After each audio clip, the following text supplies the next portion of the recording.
The story of Europe's first great civilization doesn't begin in the marble halls of Athens or the grand forums of Rome. It begins on an island, Crete, a rugged spine of mountains set in the deep blue of the Mediterranean. In the Bronze Age, this was the crossroads of the ancient world. Here, a unique and peaceful culture built palaces of stunning beauty and art that celebrated life. But then, their time came to an end. Their history was so completely erased that for 3,000 years, only a single dark legend remained, the myth of the Minotaur. Before history is written, it is remembered in stories. For Crete, that memory took the form of a tale told around hearth fires, a story of divine pride and monstrous punishment. The legend speaks of King Minos, a powerful and arrogant ruler. To prove his divine right to lead, he prayed to Poseidon for a sign. The sea god sent a magnificent, pure white bull from the waves. But Minos, consumed by greed, refused to sacrifice it. Poseidon's revenge was cunning. He cursed the king's wife to fall in love with the bull. The result of this cursed union was the Minotaur, a creature with the body of a man and the head of a ferocious bull. To hide his shame, Minos commanded the inventor Daedalus to build the labyrinth, a vast, bewildering maze of winding passages and dead ends. No one who entered could ever escape. Every year, the city of Athens was forced to send 7 youths and 7 maidens as a horrifying tribute to feed the beast. This continued until the hero Theseus arrived. With the help of Princess Ariadne and a simple ball of thread, he navigated the darkness, slew the monster, and ended the tyranny of Crete forever. For centuries, this was dismissed as mere fantasy. But in the late 19th century, a man arrived who believed the myth held a buried truth. Sir Arthur Evans was a wealthy English academic. His quest didn't begin with monsters, but with tiny milk stones, engraved gems worn by Cretan women that featured a mysterious, undeciphered script. Evans followed the trail of these stones to a simple olive grove-covered hill known as Kephala. In March of the year 1900, he stood before that hill and began to dig. He wasn't just looking for ruins, he was knocking on the door of a lost world. The air was thick with anticipation. Then a workman's pickaxe struck something soft. As the dust was brushed away, a flash of brilliant color emerged. It was a life-sized fresco of a young man with flowing black hair, the famous cupbearer. This was not the art of a primitive people, it was the work of a sophisticated, confident culture. Soon after, they uncovered an intact room. Lining the walls were gypsum benches, and against the northern wall sat a magnificent high-back throne. Arthur Evans, in a moment of dramatic conviction, declared to the world, "I have found the throne of King Minos." The discovery of the throne room was merely the opening of a door. As Sir Arthur Evans and his massive team of over 100 workmen continued their excavation through the early 1900s, they realized that Knossos was not just a royal residence, it was a sprawling, self-contained metropolis. Covering over 6 acres, the structure was an architectural marvel that defied the standards of the Bronze Age. Unlike the rigid, symmetrical palaces of Egypt or Mesopotamia, Knossos felt organic. It was organized around a massive rectangular central court, a paved open-air space that served as the lungs of the entire complex. This was the grand stage for Minoan public life, a place where priestesses processed, officials gathered, and the daring bull leapers likely performed their sacred, death-defying acrobatics before thousands of spectators. Clustered around this central hub was a bewildering network of over 1,000 rooms. This was a multi-storied labyrinth built with architectural genius down the gentle slope of the Kephala Hill. Some sections reached up to 5 stories in height, connected by a disorienting web of grand staircases, terraces, and balconies. To wander the corridors of Knossos was to understand the physical reality behind the myth. There was no single grand entrance. Instead, long, winding passages would suddenly turn sharp corners, leading down one staircase and up another, opening into hidden courtyards or unexpected colonnades. This complexity was intentional. It was designed for a society that valued privacy and ritual. One of the most impressive features was the Great Staircase.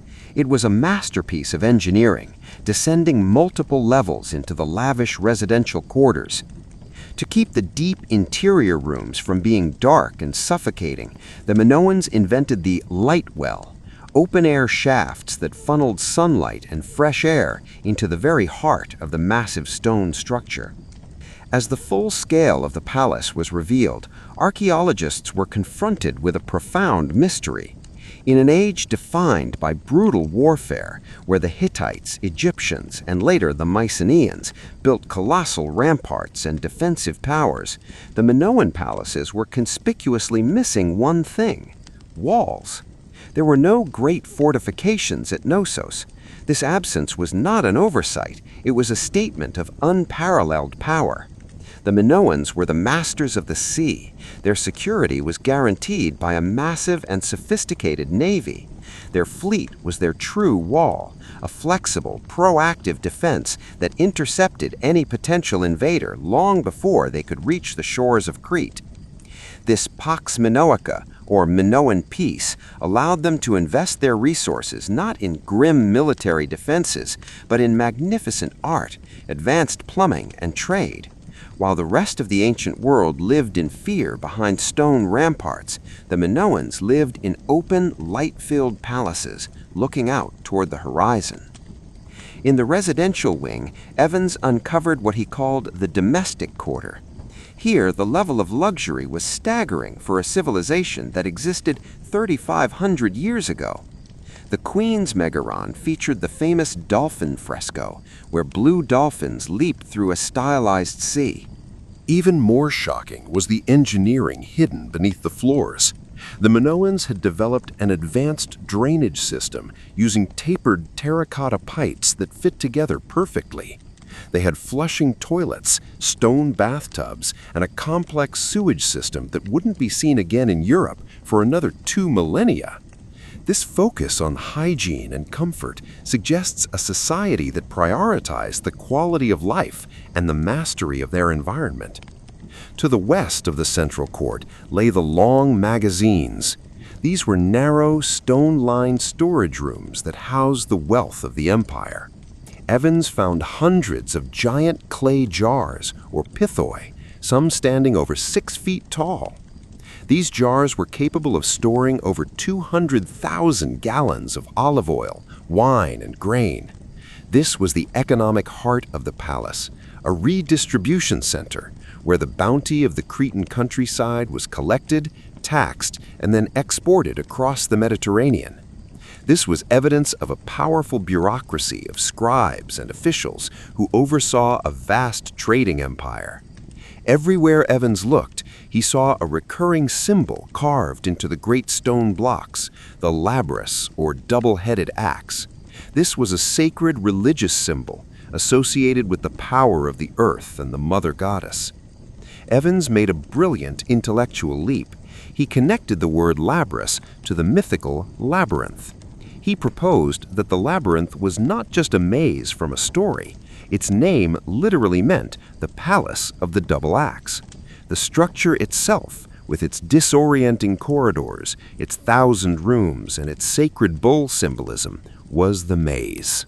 As the physical scale of the Palace of Knossos became clear, a deeper mystery began to emerge from the dust, the soul of the Minoan people. Unlike the Egyptians, who covered their temple walls with grand religious texts and the Book of the Dead, or the Mesopotamians, who recorded their prayers on thousands of tablets, the Minoans remained silent. They left no grand scriptures, no epic poems, and no written theology that we can read today. To understand their gods, we must look at the artifacts they left behind. objects that point to a spiritual world profoundly different from the male-dominated pantheons of later Greece or Rome. The Minoan faith was not one of cold stone temples and rigid commandments. It was a religion of nature, of the earth, and of the female divine. The Minoans did not confine their gods to buildings. Instead, they found the divine in the landscape of Crete itself. On the highest peaks of the island, such as the sacred Mount Juktas, which overlooks the palace, archaeologists discovered peak sanctuaries. Here, in open-air enclosures, ordinary Minoans made arduous pilgrimages to the heavens. They left thousands of small clay votive offerings, tiny figurines of themselves in prayer, models of their livestock, and even clay replicas of afflicted body parts, arms, legs, and heads, left with a plea for divine healing. Simultaneously, they worshipped in the deep, dark bellies of the earth. Sacred caves, like the Psychro Cave, were seen as conduits to the underworld, places where the earth itself breathed. In these shadows, they worshipped deities who governed fertility, death, and the eternal cycle of rebirth. Across almost all Minoan art, one theme remains constant: the overwhelming dominance of women in religious life. In the frescoes and seal stones of Knossos, women are depicted in positions of absolute authority. They lead the great processions, they receive the sacred offerings, and they preside over the rituals. Men, by contrast, are often shown as attendants, musicians, or humble worshippers. The most potent symbol of this faith was discovered by Arthur Evans in a hidden stone pit he called the Temple Repositories. Buried among ritual objects were the world-famous snake goddess figurines. Crafted from faience, a beautiful glazed ceramic, these figures represent the peak of Minoan mystery. The most complete goddess stands with an intense, wide-eyed stare, her arms outstretched. In each hand, she firmly grasps a writhing snake, while others coil around her body. She wears the height of Minoan fashion, a tight, open bodice that deliberately exposes her breasts, and a long, elaborate, flounced skirt. To the Minoans, the exposed breasts were a sign of fertility and the nourishment of life. The snakes, creatures of the earth that shed their skin, were universal symbols of renewal, rebirth, and the potent magic of the underworld. She was the Great Mother, a life-giving earthly power that commanded both the wild animals and the secret forces beneath the ground. This has led many historians to suggest that Minoan society may have been a matriarchy, a world where the spiritual and perhaps political power was held by women. If the snake goddess represented the mystery of the Minoans, their frescoes represented their joy. The Minoans were masters of the true fresco technique. They applied pigments directly onto wet lime plaster. As the plaster dried, the color became a permanent part of the wall. This required incredible speed and confidence. The artist had only a few hours to work before the surface hardened, leaving no room for error. The art they created was unlike anything else in the Bronze Age. While the Assyrians and Egyptians painted scenes of war, bloody conquests, and shackled prisoners, the Minoans painted life. They celebrated the natural world with a fluid, naturalistic style. In the dolphin fresco, playful blue dolphins leap through a sea teeming with fish. In the blue bird fresco, nature is shown in a state of quiet grace. Even their portraits, like the famous La Parisienne, a young woman with bold red lips and an elegant hairstyle, show a level of sophistication and modern fashion that feels thousands of years ahead of its time. Their art was a rejection of the rigid and the static. It was a celebration of motion, color, and the beauty of the present moment. However, the most iconic and dangerous expression of the Minoan spirit was their relationship with the bull. If the snake represented the feminine power of the earth, the bull was the embodiment of raw, untamable natural force. The bull-leaping fresco found at Knossos is perhaps the most famous image from the ancient world. It captures a moment of impossible frozen motion. A massive bull charges at full speed, its body stretched in a flying gallop. Three slender, long-haired athletes interact with the beast. At the front, one figure grasps the bull's horns. In the center, an athlete is mid-vault, executing a perfect hands-free backflip over the bull's spine. At the rear, another stands with arms outstretched, ready to catch the leaper. For a century, scholars have debated if this was a real event. Modern bullfighters argue that grabbing the horns of a charging bull would lead to instant death. Yet the Minoans depicted this scene so consistently and with such anatomical detail that it was clearly a central part of their culture. This was not a sport, it was a sacred ritual. It was a dance with death. It showed a people who did not seek to kill the wild forces of nature, but to engage with them through grace, timing, and bravery. In this ritual, where elite youths risked their lives in the heart of the labyrinthine palace, we see the historical seed for the Greek myth of the Minotaur. The legend of youths being sacrificed to a bull in a maze was likely a distorted, fearful memory of this very real and breathtaking Minoan ceremony. The Minoan genius extended from the massive walls to the smallest gemstones. They were masters of the potter's wheel, creating kamatis ware, pottery so thin it was called eggshell ware. These vessels were covered in vibrant, swirling patterns of spirals and flowers that seemed to dance around the curves of the clay. On an even smaller scale were the seal stones, the tiny gems that first caught the eye of Arthur Evans. Carved from agate and jasper, these seals were used as individual signatures. Under a magnifying glass, they reveal incredible detail: priestesses in ritual, leaping lions, and sleek ships sailing the Aegean. These tiny objects prove that for the Minoans, no object was too small to be touched by art. They lived in a world where beauty and function were inseparable. In the final golden years of the 17th century BC, the Minoan civilization was at its absolute zenith. Their palaces were the most advanced structures on Earth. Their trading fleets dominated the Aegean, and their influence was felt from the courts of the Egyptian pharaohs to the rugged shores of the Greek mainland. It must have seemed like their peaceful, prosperous world would last forever. But the greatest threat to the Minoans was not a rival empire or a foreign army. It was brewing silently, just 70 miles to the north, on the beautiful crescent-shaped island of Thera, today known as Santorini.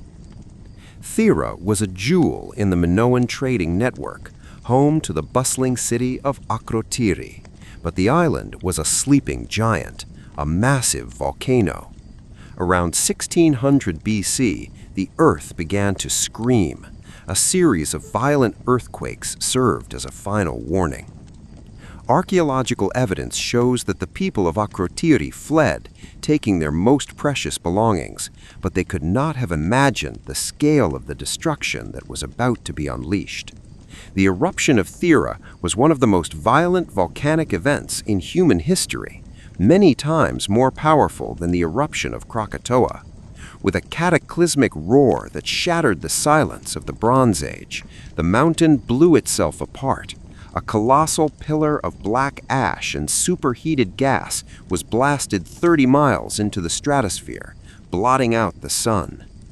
Across the Aegean, day turned into a perpetual, suffocating twilight. For Akrotiri, the end was swift. A thick rain of pumice and ash entombed the city, preserving it perfectly, a Bronze Age Pompeii frozen in time. But for the heart of the empire on Crete, the worst was yet to come. As the volcano's magma chamber emptied, the entire center of the island collapsed into the sea. This massive displacement of water gave birth to a series of colossal tsunamis. On the northern coast of Crete, the Minoans would have seen the sea pull back in a monstrously low tide, exposing the seabed in a terrifying, silent warning. Then came the wall of water, an unstoppable surge, hundreds of feet high, smashed into the unfortified coastal towns and harbors. The great Minoan fleet, the wooden walls of their empire, and the source of all their wealth, was shattered into driftwood in a matter of hours. The very thing that made them secure, their dependence on the sea, became their undoing. For decades, historians believed this eruption killed the Minoans instantly, but modern archaeology tells a more tragic story, the story of a long, slow decline. While the palaces at Knossos survived the waves due to their inland location, the world had changed. The sun remained a dim disk in a gray sky for months, a volcanic winter. A thick layer of toxic ash fell over eastern Crete, poisoning the soil, ruining crops, and killing livestock. The Minoans were not just facing a natural disaster, they were facing an economic and spiritual collapse. Their fleet was gone, their trade routes were broken, and their faith in the Great Mother who protected the earth was likely shattered. This weakening of Minoan power created a vacuum.